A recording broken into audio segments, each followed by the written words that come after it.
మోడీ ఖాతాలో ఉండేటివే. మీరు ఈడ అనుకోవచ్చు మేము ఈ పక్కన ఉన్నాం లేకపోతే ఆ పక్కన ఉన్నామని.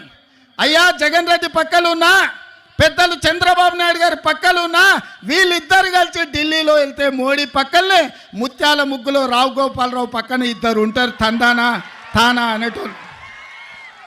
వీళ్ళిద్దరు అదే కదా ఢిల్లీకి వెళ్తే. ఢిల్లీలో వీళ్ళు ఎవరైనా మోడీని అడుగుతారా? మోడీని నిలదీస్తారా? మీ ప్రాంతం కోసం ఏమైనా తెస్తారా? మరి ఒకవేళ తెచ్చేటట్టు అయితే 5 ఏళ్ళు వారున్నారు, 5 ఏళ్ళు వీరున్నారు. పోలవరం పూర్తెందుకు కాలే, రాజధాని రాలేదెందుకు మనకు? మీరు ఒక్కసారి ఆలోచన చేయండి మిత్రులారా. వాళ్ళిద్దరూ పాలన చేసే నాయకులు కావాలనుకుంటున్నారు, వాళ్ళిద్దరూ ప్రశ్నించే గొంతులు కావాలని అనుకుంటలేరు మిత్రులారా.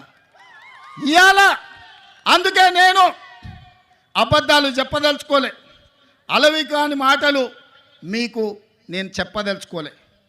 వాస్తవంగా మీకు కావాల్సింది పాలకులు కాదు, మీకు కావాల్సింది ప్రశ్నించే గొంతుకలు. ఎందుకంటే ఈ ప్రాంతం సమస్యల మీద జాతీయ స్థాయిలో నిలదీసే వాళ్ళు, నిటారుగా కొట్లాడే వాళ్ళు కావాలి. వెన్నెముక లేని నాయకత్వం మీ సమస్యల్ని పరిష్కరించదు. నిటారుగా నిలబడి కొట్లాడే నాయకత్వం మీ సమస్యల్ని పరిష్కరిస్తారు. అందుకే మీరు ఒక్కసారి ఆలోచన చేయండి. 78లో మొదటిసారి వైఎస్ఆర్ గారు ఎమ్మెల్యేగా అయిన తర్వాత మొదటి రౌండ్లోనే మంత్రి అయిండు. ఎన్నిసార్లు అధికారం వచ్చినా వైఎస్ఆర్ గారికి అవకాశం రాకపోయినా ఈ 3 రంగుల జెండాను, ఈ కండువాను కప్పుకొని గాంధీ కుటుంబానికి అండగా నిలబడ్డాడు. ఎవరి దయాదాక్షిణ్యాలతో ఆయన అధికారంలోకి రాలే. ఆయన నడిచిండు. ఆయన రక్తాన్ని చెమటగా మార్చి ప్రాణహిత చేవెళ్ళ నుంచి ఇచ్చాపురం వరకు తన రక్తాన్ని దారబోసి కాంగ్రెస్ను అధికారంలోకి తెచ్చి ఆ తర్వాతనే ముఖ్యమంత్రి కుర్చీ ఎక్కిండు. మరి ఇయాల మిత్రులారా, షర్మిలమ్మ ఇక్కడ ఏదో ఉందని అట్లా పోయి కుర్చీలో కూసుంటా అని రాలే. అన్ని ఆలోచన చేసింది, నాతో మాట్లాడింది. అన్న నేను అక్కడికి పోతున్నా, ఏం చేయాలి అంటే, ఎందుకమ్మా ఆడ ఏం లేదు కదా అన్న. ప్రజలు కష్టాలలో ఉన్నారు. ఇక నేను నిర్ణయించుకున్నా, వైఎస్ఆర్ మా నాన్నగారి ఆశయ సాధన కోసం ఈరోజు ఆంధ్రప్రదేశ్ ప్రజలు కష్టాలలో ఉన్నారు. వాళ్ళకు అండగా నిలబడడానికి నాకు వయసు ఉంది, ఓపిక ఉంది, వాళ్ళ కోసం కొట్లాడే శక్తి ఉంది. నేను మళ్ళా వెనక్కి వెళ్తున్నా. వైఎస్ఆర్ బిడ్డగా, ఆయన రాజకీయ వారసురాలుగా ఎక్కడైతే పోగొట్టుకున్నామో అక్కడనే మొదలు పెడతాం. వైఎస్ఆర్ ఆశయ సాధను ఆంధ్రప్రదేశ్ గడ్డ మీద జెండా బాతుతాం.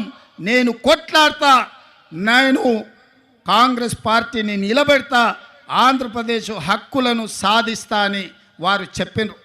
వారికి తెలియదు అనుకుంటున్నారా ఈ ప్రాంతంలో ఎన్నికల్లో నెగ్గడం అంత ఆశామాసి కాదని?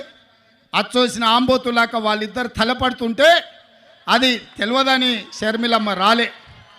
షర్మిలమ్మ ఆలోచన చేసింది, కఠోరమైన నిర్ణయం తీసుకున్నది. ఆంధ్రప్రదేశ్ ప్రజల పక్షాన నిలబడాలి, పోలవరం పూర్తి చేయాలి, అమరావతిలోనూ మీ క్యాపిటల్ సిటీని కట్టాలి, అదేవిధంగా విశాఖ ఉక్కును ఎవడో వచ్చి అప్పనంగా అమ్ముకుంటుంటే చూస్తూ ఊరుకుంటామా అని చెప్పి ఇవాళ ఇక్కడికి వచ్చింది.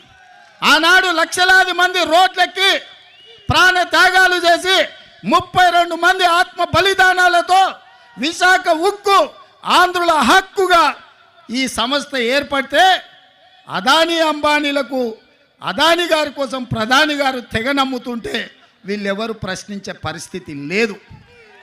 అందుకే ఈరోజు కష్టాలైనా సరే, కష్టాలైనా కన్నీళ్ళైనా మంచైనా చెడైనా మీ మధ్యలో ఉండాలి, మీకు అండగా నిలబడాలి అన్న ఆలోచనతోని ఇవాళ షర్మిలమ్మ మీకోసం కొట్లాడుతుంది. రాజకీయ ప్రయోజనం ఆశించో అప్పనంగా అధికారం వస్తుందనో ఇవాళ షర్మిలమ్మ కొట్లాడతలేదు.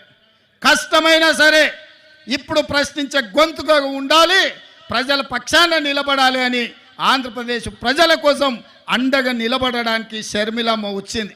ఇవాళ కొంతమంది మాట్లాడుతున్నారు, రాజశేఖర రెడ్డి గారికి షర్మిలమ్మకు ఎట్లా ఆయన వారసత్వాన్ని క్లెయిమ్ చేస్తుందని. నేను ఆ సోయిలేని వాళ్ళని ఒక మాట అడగదలుచుకున్నా. రాజశేఖర రెడ్డి గారి చివరి కోరిక ఏందయ్యా? రాహుల్ గాంధీ గారిని ప్రధానమంత్రిని చెయ్యడమే చివరి కోరిక కింద మాట్లాడి, కాంగ్రెస్ పార్టీని అధికారంలోకి తేవడమే తన లక్ష్యంగా, తన బాధ్యతగా వైఎస్ఆర్ గారు మాట ఇచ్చిండ్రు. ఆడ కేవీపీ రామచంద్రరావు గారు, రఘువీర్ అన్న ఉన్నాడు, ఆయనకు అత్యంత సన్నిహితులు. వారు చెప్పిందే రాహుల్ గాంధీ గారిని ప్రధానమంత్రిని చేయాలి, కాంగ్రెస్ పార్టీకి అత్యధికంగా సీట్లు తీసుకురావాలి. ఏ రోజు కూడా రాజశేఖర రెడ్డి గారు బీజేపీతో అంటగాగలే, బీజేపీ నీడని కూడా రాజశేఖర రెడ్డి గారి మీద పడనివ్వలే.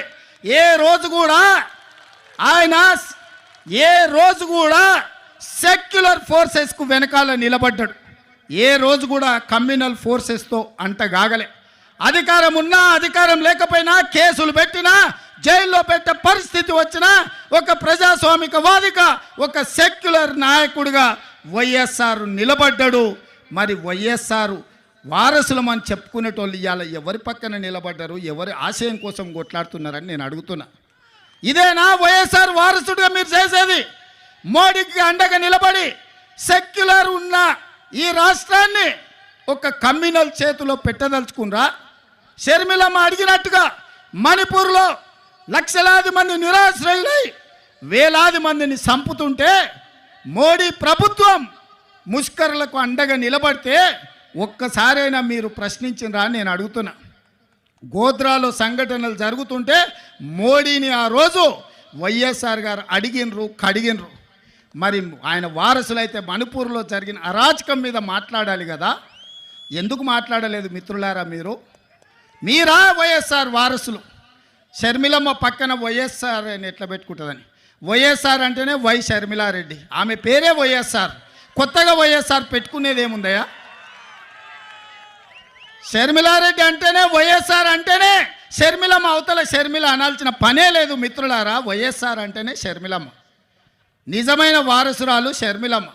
ఎందుకంటే రాహుల్ గాంధీ గారిని ప్రధానమంత్రిని చేయాలన్న ఆలోచన, కాంగ్రెస్ పార్టీని గెలిపించాలన్న ఆలోచన, ఆంధ్రప్రదేశ్ ప్రజలకు అండగా నిలబడి మీ కష్టాలు కన్నీళ్లు తూడవడానికి మీకోసం అవసరమైతే ఆనాడు చేవెళ్ళ నుంచి ఇచ్చాపురం వరకు రాజశేఖర రెడ్డి గారు ఏ విధంగా అయితే పాదయాత్ర చేసిండో 94 నుంచి 2004 వరకు 10 సంవత్సరాలు ఆయన ప్రతి నిమిషం ప్రతి క్షణం ప్రజల కోసం కొట్లాడి 99 ప్రతిపక్ష పాత్ర